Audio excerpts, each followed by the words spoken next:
Milline teema või algatus võttis sinult tänavu Riigikogus kõige rohkem energiat ja tähelepanu? Ma arvan, et rahandusteemad on ikkagi olnud need, millele ma olen siin nii-öelda Riigikogu töös kõige rohkem pidanud tähelepanu pöörama ja mille sisse ma olen pidanud kõige rohkem kaevuma. Need võib-olla ei paista avalikes võitlustes kõige rohkem välja, aga sellel silma peal hoidmine, et meie tänane valitsus meid pankrotti ei tüüriks või selle ära hoida püüdmine on olnud minu üks suur töö. No kõige rohkem energiat ja tähelepanu võttiski energiateema. Nagu on teada, siis opositsioonis olles ega sa suurt midagi teha muud ei saa, kui jagada infot, püüda harida kolleege vastaspoolelt, et nad asjadega päris rappa ei läheks. Kõik võimalikud need maksuteemad ja automaks ja loomulikult ka kultuurisõja teemad, nõusoleku-seadus, siis kõik, mis toimub meie hariduses. No kindlasti tuulearendused, et kui varem olime harjunud, et meie kodu on puutumatu, siis tuulearendused olid küll need asjad, mis korraga inimesi pani mõtlema, kas ta saab seal enam edasi elada või peab ära kolima. Ma arvan, et sellele küsimusele vastus on kindlasti automaks. Tegelikult need opositsiooni ja EKRE poolt välja toodud murekohad on kõik tegelikult tõeks saanud. Räägime sellest siis, mis puudutab eelarve alalaekumisi, tekitatud probleeme nii inimestele kui kogu sektorile, automüüjatele ja nii edasi, et automaks kindlasti. No minu fookuses on juba aastaid olnud ikkagi majandus- ja toimetuleku teemad, et ma näen selgelt, mis Eesti majanduses toimub ja oleme EKRE-ga seda ka valitsusele alates 2021. aasta sügisest, kui energiakriis algas väga tugevalt ja jõuliselt selgitanud, et tegelikult on olemas toimivad lahendused, mis peataksid hinnatõusu, isegi pööraksid seda tagasi ja vähendaksid ka majanduslangust ning aitaksid Eesti majanduse uuesti tõusule. Ehk siis ikka kokkuvõttes majandusteemad. Paar olulist teemat. Üks oli riigikaitseraport, mille koostamisel ma osalesin ning see riigikaitseraport sai väga terav, väga vajalik ja ka positiivseid tulevikuvaateid pakku, ehk siis mida tuleb Eesti elus riigikaitse valdkonnas parandada. Ja teine suur teema on olnud energiasüsteemi puudutav, selle teema tõstatamine Riigikogu tasemel ja muidugi ka kohalikes omavalitsustes selle teema tutvustamine, kuidas praegu lammutatakse toimivat energiasüsteemi ja millised on positiivsed alternatiivid. Tegelikult sai põhirõhk kevade poole e-valimiste ehk OSCE selle ekspertmissiooni Eestisse tuleku osas. OSCE andis oma hinnangu Eesti e-valimiste süsteemile ja tegelikult näitas e-valimiste nõrkust ja sellest tehtud ettepanekud peab kindlasti ellu viima. Raske on sellele küsimusele niimoodi üheselt vastata. Tegelikult võiks öelda, et kogu Riigikogu töö, aga eelkõige ma muidugi tooksin esile need kultuurisõja rindejooned, mis meil siin on. Katsed ikkagi Eestit üle hujutada ka tagauksest sisse sokutatud migratsiooniga Rootsist toodud vangide näol ja vangide lepingut laiendada siin veel ka Hollandile, Suurbritanniale, Soomele ja seda kaudu muuta Eesti niisuguseks kriminaalseks Euroopa prügikastiks. Ja loomulikult nüüd viimases aasta lõpus on ka need kultuurisõja teised teemad. Eelkõige muidugi see, et on meile püütud pähe määrida seda nii-öelda nõusoleku seadust, mis sisuliselt tähendab pealekaebamise ja arvete õiendamise seadust. Mis sind sel aastal oma töös enim üllatas? Mind jätkuvalt üllatab see, et meil üldse valitsus püsib. Ei ole absoluutselt kooskõlas demokraatiaga, et meil on valitsus, kellel Riigikogu saalis on väga napp häälte ülekaal ja kellel avalik toetuspind on praktiliselt muutunud olematuks. Ja seesama valitsus toob meie ette väga suure ühiskondliku mõjuga seaduseid nii energeetikas kui ütleme siis sotsiaalprobleemid, seesama mingi transideoloogia levitamine, homoideoloogia rakendamine, immigratsiooniteemad, käituvad nii, nagu nad võiksid teha, mida nad tahavad, endal puudub igasugune mandaat. See tegelikult näitab, et meil on Eestis demokraatlik protsess omadega täielikult umbe jooksnud ja et nad siiamaani võimul on, see üllatab mind iga päev jätkuvalt. ma arvan, et need üllatused on võib-olla veel isegi ees, sest me näeme, kuidas maailmas on asjad väga suures muutumises ja need jõud, kes praegu arvavad, et nad on asju teinud, sest et nad saavad, nad tõenäoliselt ühel hetkel enam ei saa ja siis, ma arvan, on neid üllatusi tulemas palju. Jätkuvalt üllatab mind Riigikogu töös osade poliitiliste jõudude ja saadikute kahepalgelisus. Et see ei peaks võib-olla poliitikuna üllatama, aga kahjuks see, kuidas inimesed muudavad oma seisukohti ja see, mida nad räägivad teinekord nelja silma all ja siis, kuidas nad käituvad saalis ja hääletavad, kahjuks see siiski üllatab jätkuvalt. No ikkagi valitsuse tegevus, et mida rohkem ma seda valitsuse tegevust kõrvalt ka jälgin, meenutab see mulle tuuleenergiat, et see on sama juhitamatu, et võetakse vastu mingid seadused kiirustades, siis mingil hetkel need tühistatakse, et selline väga juhitamatu ja tekitabki tunde, et meie riigilaev on ilma purjeta ja tüürimeeta hulpival merel. Nagu ma märkisin, oli väga suur töö sel teemal, et tutvustada inimestele juhuelektri ohtlikkust ja kahjulikkust, käia mööda maakondi ringi ja selgitada, mida toob kaasa hiigeltuulikute püstitamine. Et ühtpidi oli näha, et rahvas ärkab ja koguti väga palju allkirju tuulikuparkide vastu.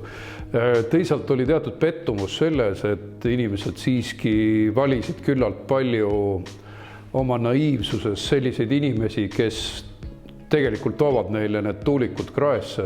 Nii et võiks öelda, et Eesti inimestel maa omavalitsustes on üks silm nagu lahti läinud või siis on selline hulk inimesi, kellel on üks silm lahti, aga teine silm on paljudel veel kinni, et see ärkamisprotsess võtab aega. Aga positiivne ongi olnud see, et EKRE on toonud väga palju uusi inimesi kohalikku poliitikasse, kellest saavad kindlasti tulevikus ka vallavanemad, volikogude esimehed, nii et see on tõeline suurepärane, üllatuslik, positiivne areng.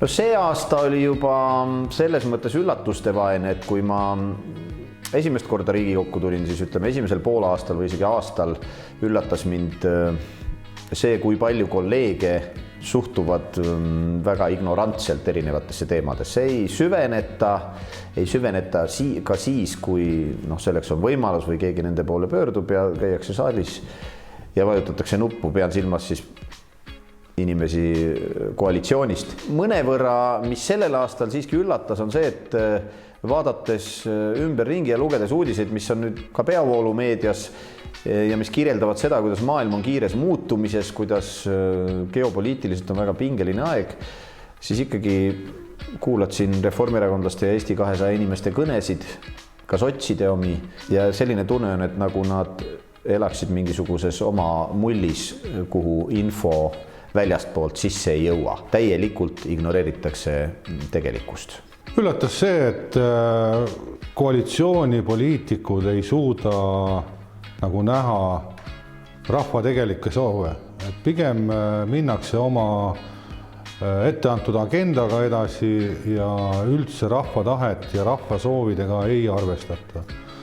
Ja see üllatus oli seda suurem, et inimeste toimetulek läheb raskemaks, automaks rõhub inimesi aina rohkem ja rohkem, inimestele jääb aina vähem raha kätte, inflatsioon sööb säästud ära ja valitsuse ja koalitsiooni silmad on kinni klappidega ja see ei too Eesti rahvale üldse kasu. No kahjuks ei üllatunud see, et me oleme jõudnud postdemokraatliku ajajärku ka Riigikogus, kus Riigikogu juhatuse niinimetatud enesekorralduse õigusega on võimalik saadikute vabast tahtest üle sõita. Ja see on muidugi väga tõsine teema. kahjuks positiivseid üllatusi väga palju ei olnud, et ikkagi negatiivselt suutsid üllatada valitsuserakonnad, et endiselt aetakse väga eluvõõrast poliitikat ja mind üllatas tegelikult, et nad ei tulnud kaasa. EKRE on esitanud ka eelnõu toiduainete käibemaksu langetamiseks, mis aitaks meil tegelikult poodides hinnatõusu pidurdada ja võib-olla mingil määral seda ka tagasi pöörata. Et väga mõistlik eelnõu oli toiduainete käibemaksu langetamine ja sellele ei tulnud Riigikogus tegelikult toetust taha valitsuserakondade poolt, nii et see oli üks asi võib-olla, mis negatiivselt üllatus. Mis on sinu möödunud aasta kõige meeldejäävam tagasiside valijalt? Ma niimoodi üksikut valijat ei oskagi välja tuua, ma ütleks, et kõige meeldejäävam on olnud see, kui paljud inimesed kirjutavad, vahel ka helistavad ja soovivad jõudu ja soovivad head ja paluvad jätkata. Kõige rohkem tuldi rääkima, ma kandideerisin Tallinnas, tuldi ikkagi rääkima sel teemal, et Eesti lastel Tallinna koolides toimub venestamine. Ja need olid inimesed, kes ei pruukinud üldse olla EKRE mingid toetajad või kuidagi poliitiliselt aktiivsed, kes ei olnud sellele teemale kunagi varem mõelnud, aga see praktiline mure ja ahastus sellepärast, et ma saadan hommikul oma lapse kooli ja ta tuleb tagasi ja hakkab mulle mingisuguseid venekeelseid fraase pilduma. See oli väga intensiivne ja see nagu ühiskondlikus debatis peaaegu ei tõusatugi. See, et meie olime nende inimeste eest väljas, see, et meie nende inimeste eest seisime, mul oli väga hea tunne selle pärast. Aga üldiselt ikkagi on alati meeldiv see, kui inimesed tulevad ja tunnustavad, et nad märkavad seda, mida EKRE saadikud Riigikogus teevad ja soovivad jõudu ja on igati meiega. Jah, need tunnustused annavad jõudu, tänatakse tehtud töö eest, kiidetakse mõnda sõnavõttu ja see teeb südame soojaks ja kui vahest küsitakse ka, et kust te selle jõu saate, et selle ka kõigega tegeleda, siis ma ütlengi, et need on meie inimeste, meie valijate head soovid. Kõige positiivsem on see, et inimesed usuvad ja usk EKRE ideoloogiasse ja maailmavaatesse, et EKRE suudab asju parandada, ongi see, mis nagu hoiab meid vee peal, hoiab meie sädet üleval ja EKRE inimesed on väga paljuski sädeinimesed ja see tagasiside annab ainult jõudu ja lootust, et asjad saavad paremaks minna. See oli kohalike valimiste ajal pigem jah, käisime väljas Kose vallas, me oleme olnud võimul juba 1,5 aastat EKRE-ga ja seal tuli tagasiside, et oodatakse ikkagi, et kuna Kosel on asjad läinud paremaks, et EKRE saaks ka riigis võimule ja samamoodi hakkaksid asjad parandama, et see oli selline, mis võib-olla südame soojaks tegi, et märgati ka meie kohalikku tegevust. Aga loomulikult kõige meeldivamad on need, kus inimesed avaldavad oma tunnustust ja rahulolu sellele, et Riigikogus on keegi, kes võitleb nende eest, kes ütleb välja nende mõtted, nende soovid, nende tunded ja kõige rohkem just viimasel nädalal siin enne jõule, kui ma küsisin peaministrilt, et miks riik midagi ei tee selles osas, et inimeste käest telefonipettuste läbi petetakse välja 10 000, et mitte öelda miljoneid igakuiselt, siis selle peale ma sain küll väga palju toetusavaldusi, mis näitab, et see teema läheb inimestele korda, et on väga palju inimesi, kes on selle probleemi ees ja nad olid väga tänulikud, et ma selle teema tõstatasin. See tagasiside on tegelikult pidev. Ma olen Eestis siiski piisavalt tuntud inimene ja tänavatel, poodides, ükskõik suvalistes kohtades, kus ma käin kirikus mingitel seltskondlikel viibimistel, inimesed tulevad juurde, avaldavad toetust ja avaldavad ka oma muremõtteid. Inimesed väga selgelt kardavad sõda. Inimesed väga selgelt kardavad demokraatliku süsteemi kokkuvarisemist ja Eesti rahvuse muutmist omaenda koduriigis mingisuguseks teisejärguliseks, kõiki võõraid üleval pidavaks kontingendiks, kellel sõnaõigust samas ei ole. Ja inimesed loodavad EKRE peale ja inimesed loodavad ka personaalselt minu peale.